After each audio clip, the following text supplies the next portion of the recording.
নমস্কার বন্ধুরা, shout with Dipanjan চ্যানেলে আপনাদের সকলকে স্বাগত জানাই। আজকে আপনাদের নিয়ে যাচ্ছি ধানবাদ। ধানবাদ ট্যুরে কি কি দেখব তা আপনারা এখানে যে ইমেজ রয়েছে তাতেই দেখতে পাচ্ছেন। ট্রেন ধরে প্রথমে ধানবাদ স্টেশন গিয়েছিলাম। ধানবাদ স্টেশন যাওয়ার জন্য আপনারা একাধিক ট্রেনে যেতে পারেন, যেমন black diamond express, coalfield express, একাধিক এরকম ট্রেন রয়েছে। আমরা সকালবেলার ট্রেন ধরে ধানবাদ পৌঁছালাম। পৌঁছানোর পরে যেটা করতে হয় সেটা হলো চেক ইন। আমরা রিটায়ারিং রুম বুক করে নিয়েছিলাম, সেজন্য পৌঁছানোর পরেই 1 নম্বর গেটের কাছে আমরা রিটায়ারিং রুমে পৌঁছালাম। দেখুন, রিটায়ারিং রুমে আমরা প্রবেশ করছি, তার বাঁ দিকে রয়েছে ভোজনালয়। এখান থেকে আপনারা লাঞ্চ করতে পারেন, আমিও করেছিলাম। এরপরে চলুন আপনাদের দেখাচ্ছি আমাদের রিটায়ারিং রুম। ডান দিকে যদি আপনি একটু সোজা হেঁটে যান, বেশ কিছুটা যাওয়ার পর উপরে বিশ্রামালয় লেখা আছে তথা বিশ্রাম গৃহ, যেটাকে আমরা রিটায়ারিং রুম বলি। এখানে চেক ইন করার জন্য সমস্ত নিয়মকানুন পূরণ করতে হবে, সেখানে আপনাকে সই করতে হবে।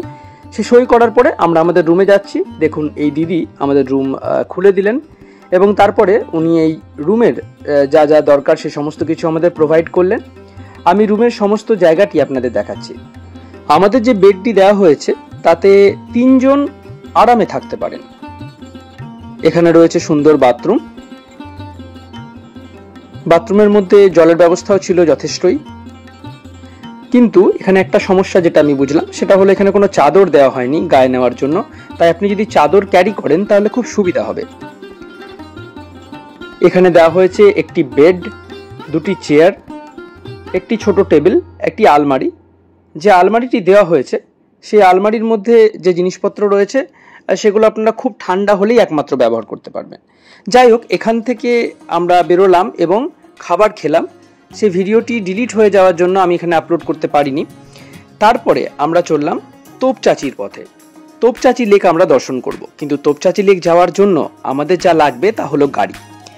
ধানবাদ স্টেশন থেকে বেরিয়েই আপনারা গাড়ি বুক করতে পারেন। আমি যে গাড়িটি বুক করেছিলাম সেটি হলো একটি অটো। অটোতে নিয়েছিল মাত্র 1400 টাকা। বার্গেন করবেন, ওরা কিন্তু 2500-3000 টাকা পর্যন্ত চাইতে পারেন। তোপচাচি ঢোকার জন্য এখানে আপনাদের টিকিট কাটতে হবে। আমাদের কাছে 50 টাকা নেওয়া হয়েছিল সেই টিকিটের জন্য, এবং সেই টিকিট নেওয়ার পরে তারপরে আমরা ভিতরে প্রবেশ করেছিলাম। আপনি কীরকম গাড়ি নিয়ে আসছেন তার উপরে অনেক কিছু ডিপেন্ড করছে। যাই হোক, আমরা আপনাদের দেখাচ্ছি তোপচাচি বাঁধ এবং তোপচাচি লেক। এখানে একটি মন্দিরও রয়েছে, সেটাও আপনাদের দেখালাম। এই তোপচাচি বাঁধ হলো ঝাড়খণ্ড রাজ্যের ধানবাদ জেলার একটি আকর্ষণীয় ও মজার পর্যটন স্পট। এটি ব্রিটিশ আমলে নির্মিত হয়েছিল এবং আজ পর্যন্ত এটি একটি হ্রদের মতোই রূপ নিয়ে রয়েছে। তোপচাচি বাঁধের যে নির্মাণ কাজ তা 15ই নভেম্বর 1924 সালে স্যার হেনরি হুইলার দ্বারা সম্পন্ন হয়েছিল। দেখুন, অপরূপ সুন্দর এই জায়গা। এর ভৌগোলিক অবস্থান খুবই সুন্দর, এখানকার দৃশ্য দেখার মতো। এই যে তোপচাচি ড্যাম, সেটা কিন্তু পাহাড়ের পাশে অবস্থিত। চারিদিকে দেখুন জঙ্গল দেখা যাচ্ছে। এই বন সারা বছর সবুজ থাকে।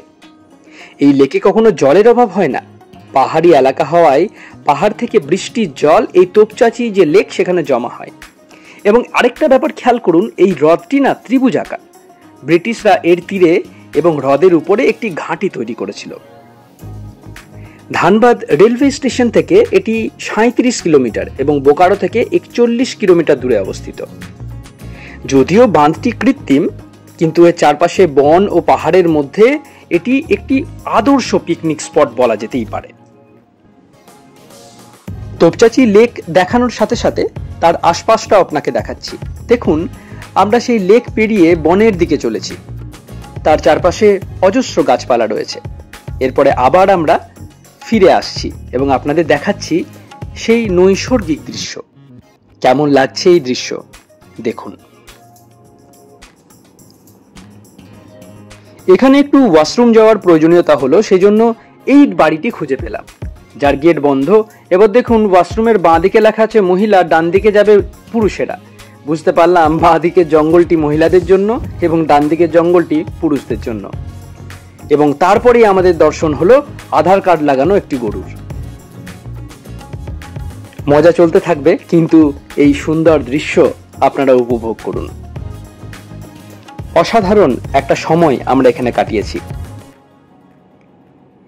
এবার এই স্থান আমাদের পরিত্যাগ করে পরবর্তী গন্তব্যের দিকে অগ্রসর হতে হবে। আমাদের পরবর্তী গন্তব্য রামরাজ মন্দির। আমরা আজকের সম্পূর্ণ দিনটি ঘোরার জন্য একটি অটো বুক করেছিলাম। আপনারা চাইলে অন্য কোনো গাড়ি বুক করতে পারেন, সেই অনুযায়ী আপনাদের চার্জেস বেশি লাগবে। যদি ট্যাক্সি বুক করেন সেক্ষেত্রে আপনাদের চার্জেস লাগতে পারে 2500 টাকা, 2000 টাকা, 3000 টাকা, যেমন সময় সেরকম চার্জ। আপনাদের একটু বার্গেন করে নিতে হবে। আমরা 1400 টাকায় পেয়েছি, কিন্তু এই টাকায় সচরাচর পাওয়া যায় না।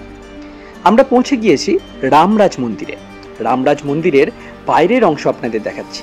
এখানে ছোট ছোট কিছু দোকান রয়েছে, যেগুলো অবশ্যই অস্থায়ী দোকান, কোনো স্থায়ী দোকান নয়। আর এই দেখুন অপরূপ সুন্দর সেই রামরাজ মন্দির।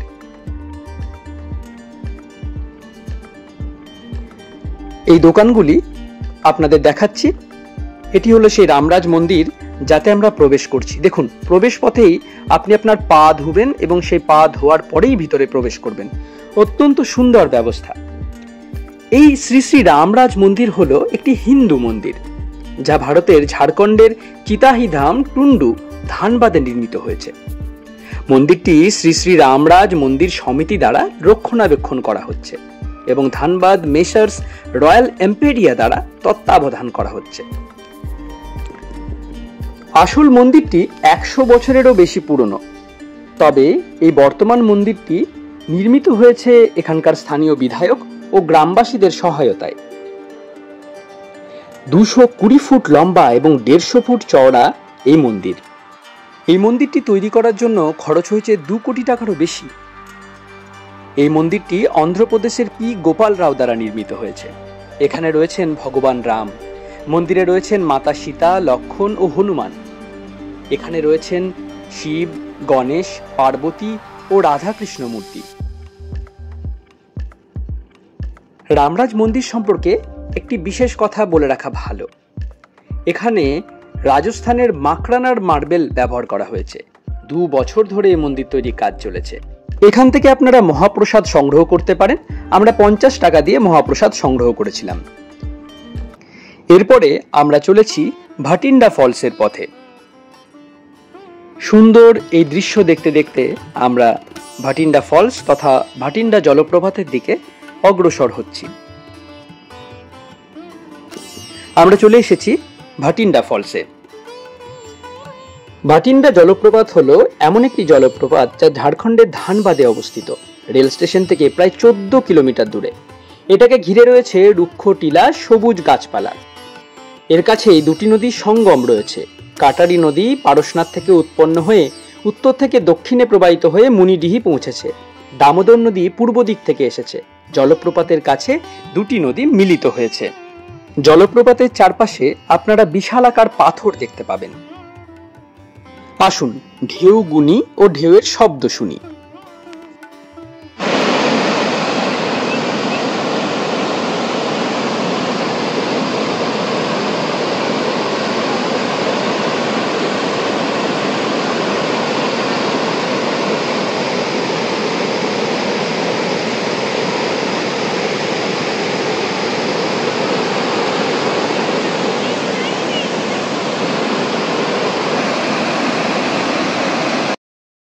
এই জলপ্রপাতের চারপাশ আপনাকে দেখাচ্ছি। দেখুন, অদ্ভুত সুন্দর এই জায়গা। এখানকার দৃশ্য এতই ভালো ও মনোরম যে এখানে গেলে আপনি আপনার সময় টেরই পাবেন না। এরপরে যে জায়গা আপনাদের দেখাবো তা হলো কিছু আলাদা রোড, যার মাধ্যমে আপনারা নিচে পৌঁছতে পারেন। মূল রাস্তার বাইরেও একাধিক রাস্তা রয়েছে, যেগুলোকে খোঁজার চেষ্টা করেছিলাম। দেখুন, জঙ্গলের মধ্যে দিয়ে এই রাস্তা গিয়েছে এবং এই রাস্তার মাধ্যমে আপনারা নিচ অবধি পৌঁছতে পারেন। কিন্তু একটা বিষয় খেয়াল করুন, এখানে কিন্তু জলের স্রোতের সেই বেগ নেই। আরেকটি রাস্তা আমরা এখান থেকে খুঁজে বের করেছি নিচে যাওয়ার, সেই রাস্তায় আপনাদের দেখাচ্ছি।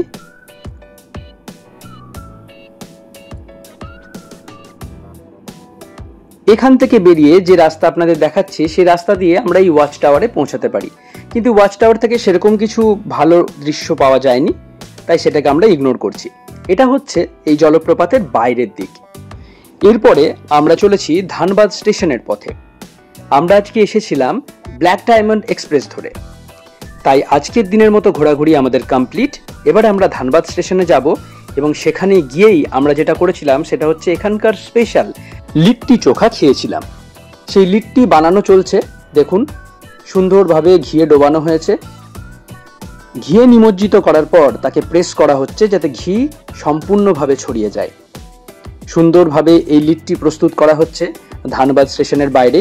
খুব কম টাকায় আপনারা লিট্টি খেতে পারবেন, মাত্র 10 টাকা পিস এখানে লিট্টি। ঘিয়ের যদি আপনি লিট্টি নেন সেক্ষেত্রে 15 টাকা পড়বে। দেখুন এর মধ্যে চাটনি আছে, এর মধ্যে আলু চোখা রয়েছে, এর মধ্যে দেওয়া হচ্ছে লঙ্কা এবং এর মধ্যে দেওয়া হচ্ছে স্যালাড। বলতে বলতে ও যেন জিভে জল চলে আসছে। রাত্রের ধানবাদ স্টেশন আপনাদের দেখাচ্ছি, দেখুন। এরপরে আমরা আমাদের রুমে ফিরেছিলাম এবং রেস্ট নিয়েছিলাম। আজকে আমরা ঘুরলাম তোপচাঁচি লেক, রামরাজ মন্দির, ভাটিন্ডা ফলস। এর পরের দিন আমরা যেখানে গিয়েছিলাম সবার প্রথমেই সেটা হলো পারশনাথ পাহাড় বা যা পারশনাথ হিল নামে পরিচিত। আপনারা চাইলে একদিনেও সবটা কভার করতে পারেন যদি আপনারা নিজস্ব গাড়ি নিয়ে আসেন এবং খুব ভোরবেলায় এখানে পৌঁছে যান। মোটামুটি ধরুন 7টার মধ্যে যদি পৌঁছে যান, একদিনেই আপনারা সবটা ট্রাভেল করে সেই দিন রাত্রে ব্যাক করতে পারেন। যাই হোক, আমরা যাচ্ছি পারশনাথ পাহাড়ে। যাওয়ার পথে এই অদ্ভুত সুন্দর দৃশ্য দেখে আমার বারবার মনে পড়ছিল যেন আমরা মেঘালয়ে পৌঁছে গেছি। যাই হোক, তুলনা টানার কোনো মানে হয় না, কিন্তু সত্যি অপূর্ব দৃশ্য। আমরা যাচ্ছি পারশনাথ পাহাড়ে। বলে রাখা ভালো, আজকে আমরা অটো বুক করিনি, আজকে আমরা একটি অন্য গাড়ি বুক করেছি যাতে 2000 টাকা নিয়েছে, কিন্তু শেষে আমরা একটি নতুন জায়গা ইনক্লুড করতে চাওয়ায় আরো 800 টাকা আমাদের খরচ বেশি হয়েছে। আপনারা চাইলে সেটা অ্যাভয়েড করতে পারেন। দেখুন পারশনাথ পাহাড়ের কাছাকাছি আমরা চলে এসেছি। এর ঢোকার মুখেই রয়েছে অজস্র মন্দির, হিন্দু মন্দির, জৈন মন্দির, সমস্ত কিছু রয়েছে। আমরা চলে এসেছি পারশনাথ পাহাড়ের কাছে। এখান থেকে যেটা আমরা করেছিলাম সেটা হলো আমরা একটি বাইক বুক করেছিলাম। এখান থেকে আপনারা বাইক বুক করতে পারেন বা ডুলি। আমরা দুজন ছিলাম তাই বাইক বুক করেছিলাম। আমাদের প্রত্যেকের খরচ পড়েছিল 750 টাকা করে। একটু যদি বার্গেন করেন আরো হয়তো কমতে পারে। যদি আপনারা ডুলি নেন তাহলে পড়বে 5500 টাকা পার হেড। ডুলিতে করে আপনাদের উপরে নিয়ে যাওয়া, নিয়ে আসা, সমস্ত দর্শন সমস্ত কিছু করানো হবে। আমরা সেই বাইকে করে চলছি পারশনাথ পাহাড়ের পথে। এবার দেখুন এই রাস্তা কিন্তু খুব একটা ভালো তা বলা যায় না, এখনো অবধি সব ভালো রয়েছে, কিন্তু এরপরে যে রাস্তায় আমরা যাব তা দেখলে আপনারা বুঝতে পারবেন কতটা এবড়ো খেবড়ো এই রাস্তা।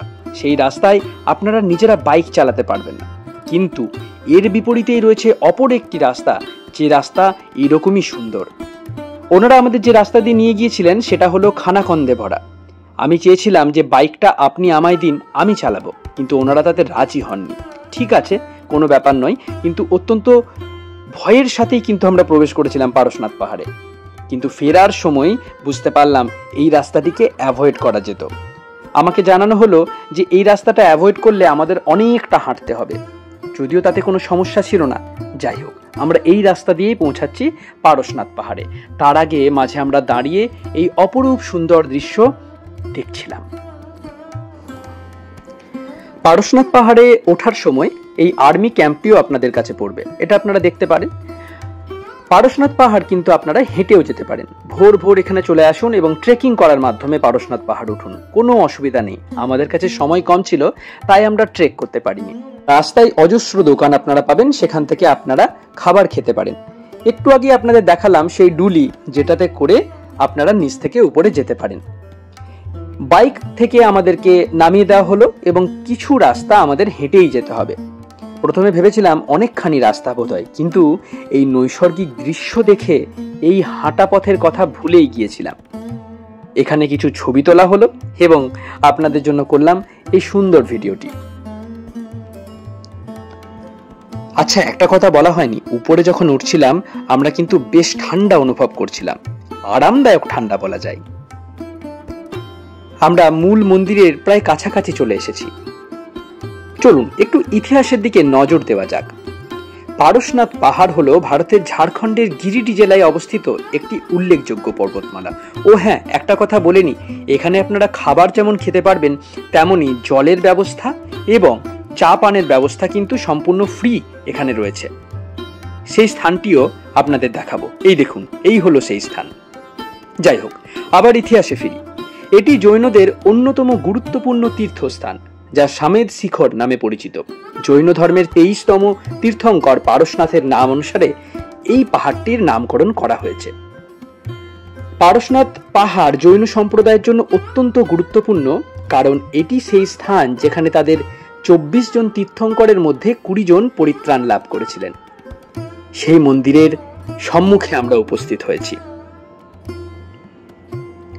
আমরা প্রবেশ করছি পারশনাথ মন্দিরে।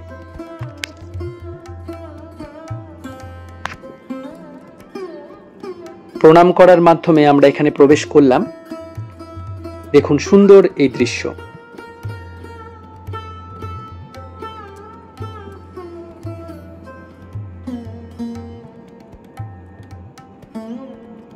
এখানে শুধুমাত্র জৈন ধর্মাবলম্বীরাই রয়েছেন এমন কিন্তু নয়, সমস্ত ধর্মের মানুষই এখানে যাতায়াত করেন। এখানে সবাই মাথা ঠেকিয়ে তার নিজস্ব মানত করেন।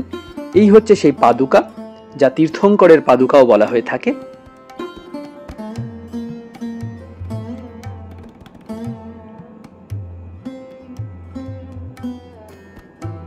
আপনাদেরকে দর্শন করাচ্ছি সেই পবিত্র স্থান, যেখানে হাত রেখে সবাই নিজের মনোবাসনা, নিজের কামনা সমস্ত কিছু ত্যাগ করেন। এখানে প্রদীপ জ্বলছে। এই প্রদীপ আধ্যাত্মের প্রদীপ, এই প্রদীপ নতুন জাগরণের প্রদীপ, এই প্রদীপ ভালোবাসার প্রদীপ।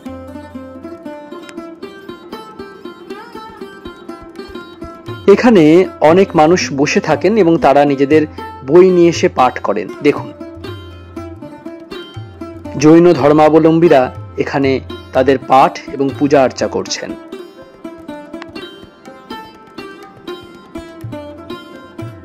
এই পাহাড়ে এই মূল মন্দির ব্যতীত আরো অজস্র মন্দির রয়েছে, যাকে টুক বা গুমতি বলা হয়। পাহাড়ে মোক্ষ লাভকারী 20 জন তীর্থঙ্করের প্রত্যেকের জন্য উৎসর্গীকৃত মন্দির রয়েছে। মন্দিরের বাইরের এই অপরূপ দৃশ্যটা দেখুন। আমরা এতটা উপরে আছি যে যেখান থেকে ধানবাদ শহরের অনেকটা অংশ দেখা যায়। আজকে মেঘ, কুয়াশা এ সমস্ত কিছু মিলেমিশে এক হয়ে আমাদের এক অদ্ভুত আধ্যাত্মিক অনুভূতি প্রদান করেছে। এরপরেই আমরা খেলাম গরম গরম চা এবং বাকি মন্দিরগুলির দিকে রওনা হলাম। প্রত্যেকটি টুকে আমরা প্রবেশ করিনি, কিন্তু কয়েকটি টুকে আমরা গিয়েছিলাম, সেগুলো আপনাদের দেখাচ্ছি।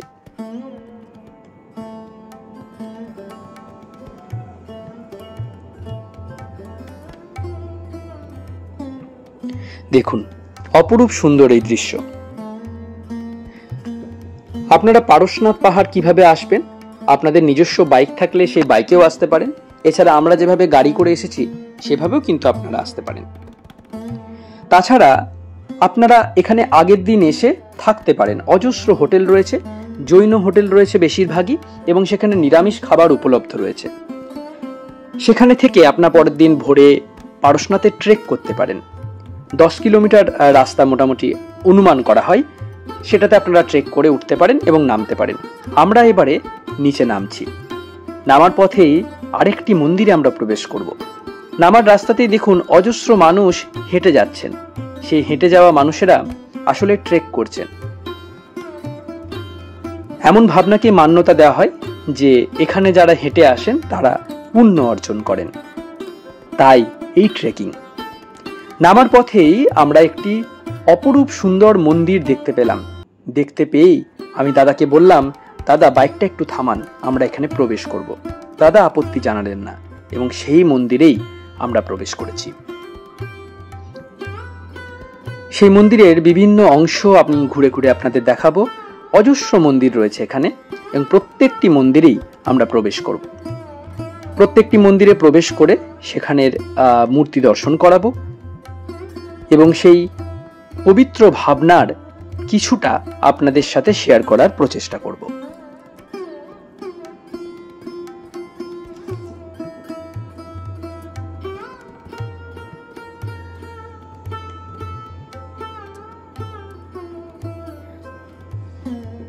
পারশনাথ হিল টপে যে মন্দির রয়েছে তার কিছুটা বলা উচিত, চলুন বলা যাক।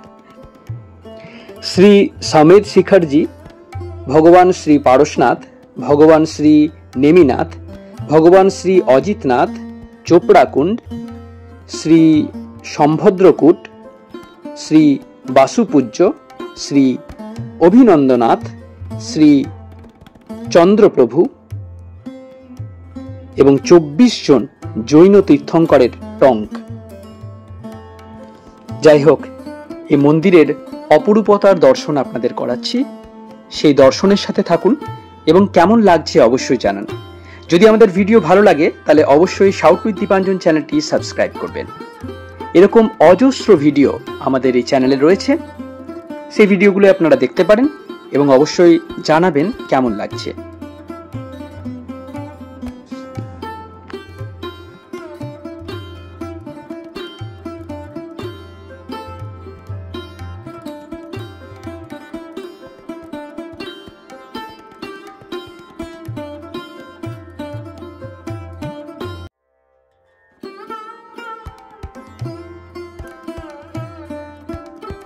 আমরা নিচে নেমে এসেছি, এবার যাওয়ার পালা। এখান থেকে যাওয়ার পথেও অজস্র মন্দির আমরা দর্শন করলাম, তার কিয়দংশ আপনাদের সামনে তুলে ধরার প্রচেষ্টা করছি।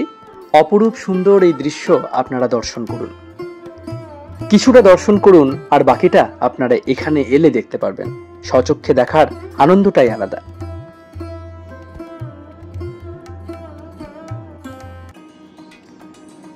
পারশনাথ পাহাড় ভ্রমণ করার পরে আমরা চলেছি উশ্রী ফলসের দিকে। উশ্রী ফলস তথা উশ্রী জলপ্রপাত। আমরা চলে এসেছি উশ্রী ফলসের কাছে। আমরা এখানে প্রবেশ করব। এখানে পার্কিং করেছিলাম এবং পার্কিংয়ে গাড়ি রাখার জন্য আপনাকে 50 টাকা দিতে হবে। আমরা এবারে প্রবেশ করব। উশ্রী জলপ্রপাত বরাকর নদীর একটি উপনদী, উশ্রী নদীর উপর অবস্থিত। জলপ্রপাত একটি খাড়া উপত্যকার নিচে প্রবাহিত 3টি পৃথক স্রোত। স্রোতের উচ্চতা প্রায় 12 মিটার। এই জলপ্রপাতের চারপাশ ঘন বনে ঢাকা। আপনাদের দেখাচ্ছি উশ্রী জলপ্রপাত। কি মনোরম এই দৃশ্য! এখানে কিছু কিছু শিলা বিশাল আকারের ব্লকে বিভক্ত। নিচের অংশটি সমতল, কিছুটা অস্থির উপত্যকার মতো আকৃতি দিয়েছে। সেই উশ্রী ফলস আপনাদের দর্শন করাচ্ছি।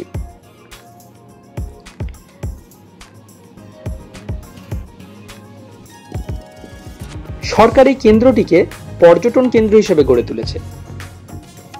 জলপ্রপাতের কাছাকাছি কোনো স্থায়ী দোকান নেই, যা আছে তা হলো টেম্পোরারি তৈরি বিভিন্ন দোকান। চলুন এবারে ঢেউ গুনি আর ঢেউয়ের শব্দ শুনি।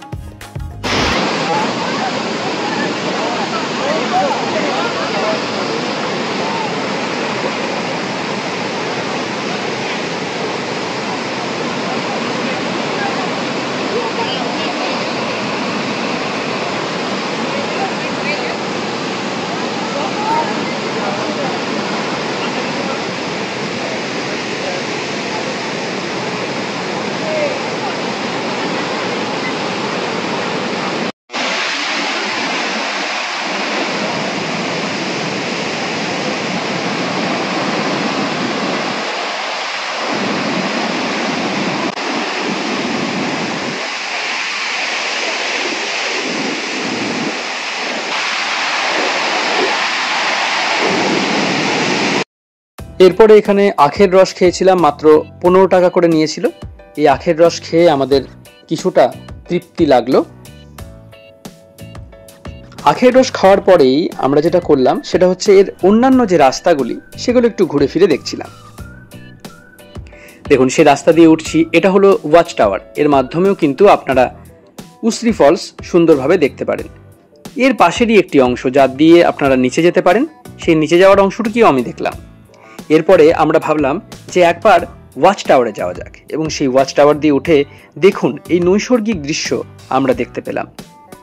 যেদিকেই যাচ্ছি শুধু রয়েছে অপরূপতা। উসরি ফলসে বিভিন্ন জায়গা থেকে মানুষ কিন্তু স্নানও করতে আসে। অন্যান্য জলপ্রপাতের তুলনায় এটা ছোট, কিন্তু এর বিস্তৃতি অনেক বড়। এরই অপর অংশে পৌঁছে তাই কিছুক্ষণ জলে পা ডুবিয়ে বসলাম।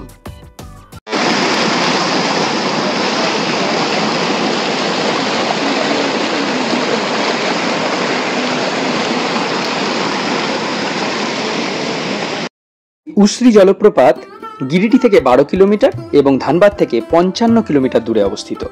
এরপর আমরা চলেছি খান্ডৌলি ড্যামের পথে। এটা আমাদের প্ল্যানের মধ্যে ছিল না, সময় থাকার জন্য এটাকে আমরা ইনক্লুড করেছি। এটা আমরা যদি আগে যেতাম তাহলে আমাদের খরচটা কম হতো, মানে উসরির আগে খান্ডৌলি যান, তারপরে উসরি যান। এখানে নেমেই আমরা যেটা করলাম সেটা হলো পাপড়ি চাট খেলাম। দেখুন সেই পাপড়ি চাটের প্রিপারেশন হচ্ছে।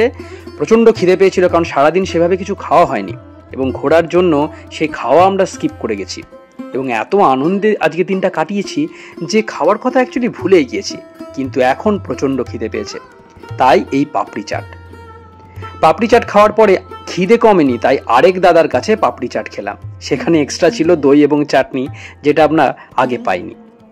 যাই হোক, আমরা চলে এসেছি খান্ডৌলি ড্যামে। সেই খান্ডৌলি ড্যাম আপনাদের দর্শন করাচ্ছি। খান্ডৌলি ড্যামে ঢোকার আগে অজস্র ছোট ছোট দোকান রয়েছে। সেই দোকান থেকে আপনারা কিছু ছোটখাটো জিনিস কিনতে পারেন, খাওয়া দাওয়া করতে পারেন এবং অবশ্যই আপনাদের এই ঘোরার পথে আনন্দ নিতে পারেন। খান্ডৌলি ড্যামের চারপাশটা কি সুন্দর দেখুন। এর পাশেই রয়েছে একটি পার্ক, সেই পার্কটি আপনাদের দেখালাম। এরপরে আমরা পদব্রজে অগ্রসর হয়েছিলাম। এই খান্ডৌলি বাঁধটি নির্মাণ করা হয়েছিল মূলত সেচের উদ্দেশ্যে, কিন্তু সময়ের সাথে সাথে বাঁধের চারপাশের পার্কের নির্মল সৌন্দর্য এবং স্বচ্ছ জল প্রকৃতি প্রেমীদের আকৃষ্ট করতে শুরু করে। এখানে যে পার্কটি রয়েছে এবং যে বাঁধটি রয়েছে তার উল্লেখযোগ্য আকর্ষণগুলি একটু বলে দেওয়া যাক। ওয়াটার স্পোর্টস, অ্যাডভেঞ্চার স্পোর্টস, পাখি পর্যবেক্ষণ, ওয়াচ টাওয়ার, হিল ট্রেকিং, এই সমস্ত কিছু রয়েছে এইখানে। ধানবাদের পর্যটন মানচিত্রে তথা ঝাড়খণ্ডের পর্যটন মানচিত্রে খান্ডৌলি ড্যাম উল্লেখযোগ্য স্থান দখল করে আছে। সেই খান্ডৌলি ড্যাম এবং পার্ক আপনাদের দর্শন করাচ্ছি। কি সুন্দর এই জায়গা।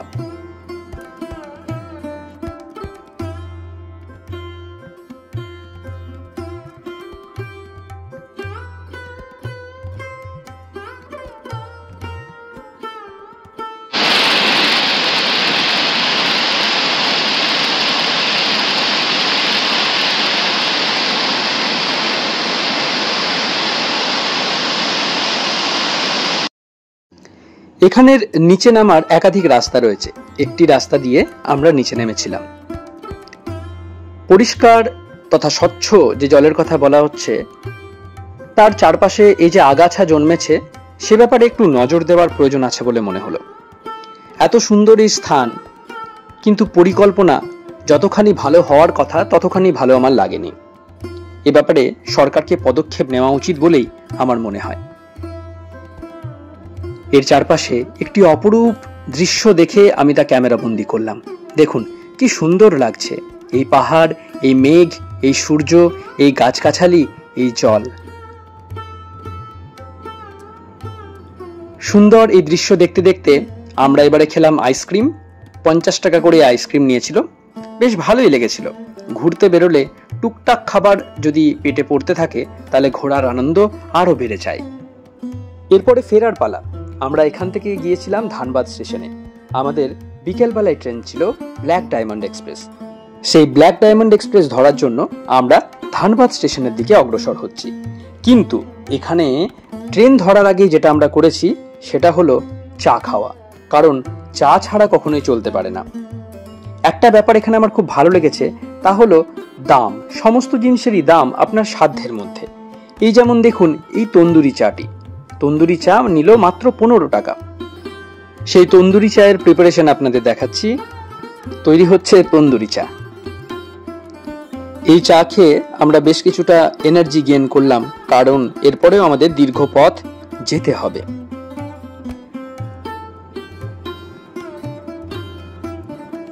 একটা কথা তো বলতেই ভুলে গিয়েছি, তা হলো রিটায়ারিং রুমে কত খরচ হলো।